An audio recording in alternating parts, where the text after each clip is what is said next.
Hello, hello. Hi. Hello. Very well, how are you? How worried are you because of Orban position? I'm sorry? How worried are you because of Orban position? Well, first of all, today we are arriving at the Western Balkans EU summit.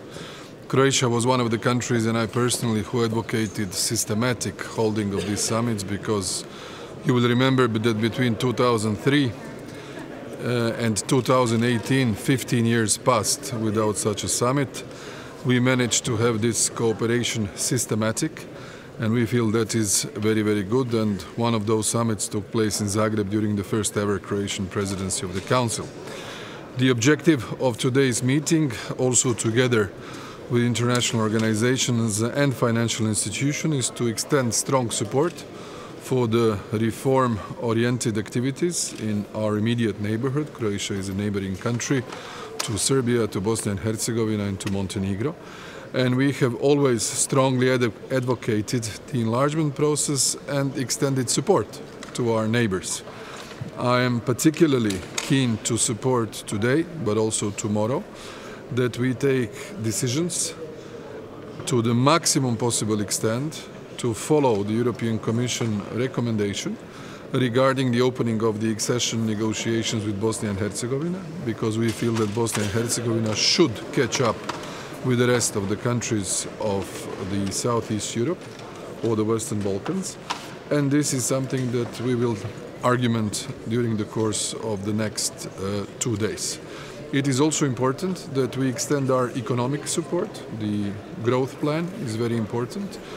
The regional connectivity plan is very important, especially regarding the infrastructure, because all of these building blocks together will allow the countries of the Western Balkans to be better prepared for the future membership of the European Union.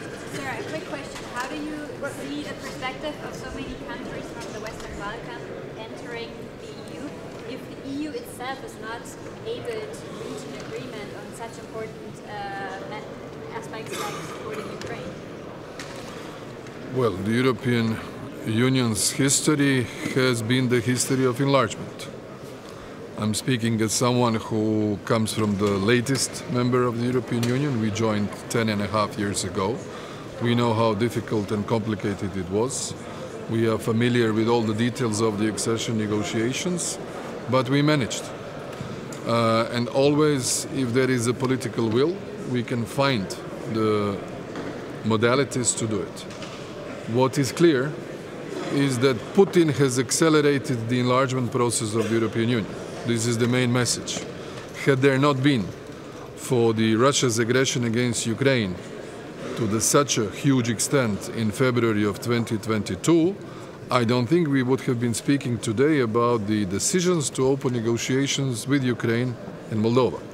Croatia has a bilateral agreement with Ukraine supporting their European path. We are one of those who advocated the process, and we are, of course, supporting their efforts, also the efforts of Moldova, and we are pleased that we shall be passing some positive decisions, hopefully on Georgia as well.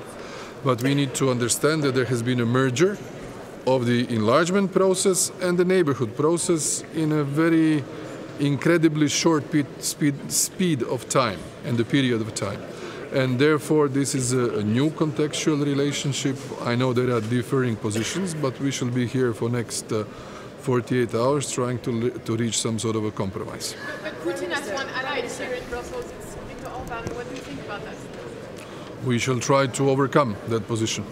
Prime Minister, the day after tomorrow, thousands of Georgians plan to come out in the streets and celebrate the decision they're expecting from you. So what would be your message to the country, Georgia? Well, Prime Minister Irakli Garibashvili visited Zagreb in July. We had an excellent meeting. As always, I strongly supported Georgia's efforts, and I'm sure that this time the decision on Georgia getting a candidate status will be taken, and I congratulate the people of Georgia and also the government for the efforts and reforms that have led us to this phase. Need to give some statements to the Croatian media. Hello. Ja vas uopće nisam vidio. Već sam se ispucao. Ali ovo je bilo na engleskom, sad možemo na hrvatskom. Evo, može samo kratko, premijeru, koja su vaše očekivanja od ovog samita sa državama Zapadnog Balkana i koja će biti naš doprinos? Meni je drago da imamo sastanak na vrhu između Europske unije i država jugoistoka Europe, Zapadnog Balkana, našeg susjedstva. Podsjećam da sam godinama zagovarao da se ovakvi sastanci održavaju sustavno. Sjetit ćete se da od Soluna 2003. do Sofije 2018. imali smo 15 godina bez sastanka na vrhu u punom formatu. Važan sastanak je bio i za vrijeme hrvatskoga predsjedanja u Zagrebu, nakon toga i sastanak u Sloveniji, a imali smo nedavno i sastanak u Tirani. Smatram da je to jako dobro, da ovaj današnji sastanak priprema sutrašnje rasprave o proširenju, koja je uz reviziju višegodišnjeg financijskog okvira glavna tema ovog redovitog sastanka vijeća.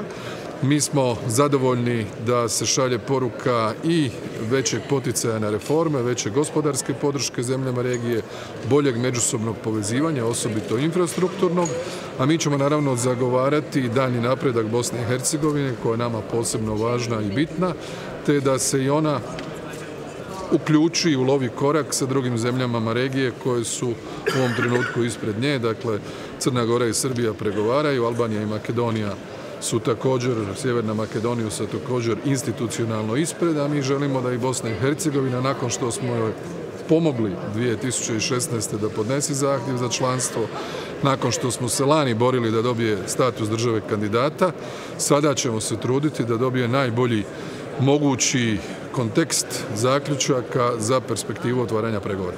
Gospodine Plenkoviću, komentar o Crnoj Gori kao najnaprednijoj zemlji na Evropskoj uniji, da li očekujete da do proljeća može dobiti izvještaj o privremenim mjerama ili blokirati pregovarački proces? Ono što je poznato je da je Crna Gora jedina od zemalja regije koja je otvorila sva pregovaračka poglavlja, privremeno zatvorila 3, vodi metodologiju u pregovorima i u onom aršinu poglavlja i u ovom novom klastera, tako da je sada situacija malo specifična, međutim ono što je dobro da je za Crnu Goru da se formirala vlada nakon više mjeseci nego što se očekivalo i da se tu postižu određeni koraci u ispunjavanju kriterija. Ako se tako nastavi, onda ja se nadam da će biti konkretnih koraka u pogledu zatvaranja pojedinih dijelova pregovaračkog procesa. Nakon Tirane nije bilo nekih većih pomaka niti promjena u regiji. Da li očekujete da će ovi razgovori večeras dati neki konkretni rezultat? Pa ja očekujem da čujemo sve zemlje regije koliko su motivirane, da poduzimaju korake kojima će ispuniti reforme i ići prema naprijed. Uvijek su ti sastanci referentni da vidimo što je bilo u zadnjem periodu i što će se učiniti u sljedećem. Prema tome, taj veliki, kompleksni, transformativni proces proširenja ima svoje etape i svaka od zemalja vozi, recimo to tako, svojom brzinom. A ponavljam, nama je u interesu nacionalnom da i Bosna i Hercegovina dobije ubrzanje.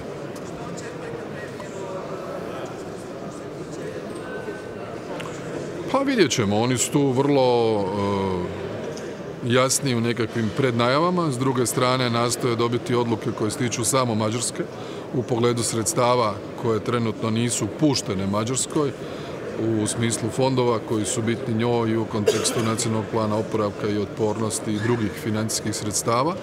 Tako da pretpostavljam, prateći ovo što se zbiva u Europskom parlamentu i što radi komisija, mislim da ćemo imati nekakav paket kompromisa o kojem ćemo govoriti sljedeća 2 dana, jer konkretno 2 su bitne teme, proširenje i revizija višegodišnjeg financijskog okvira i onda ćemo naći neki kompromis kao što ga i uvijek nađemo. Vidimo se, hvala vam.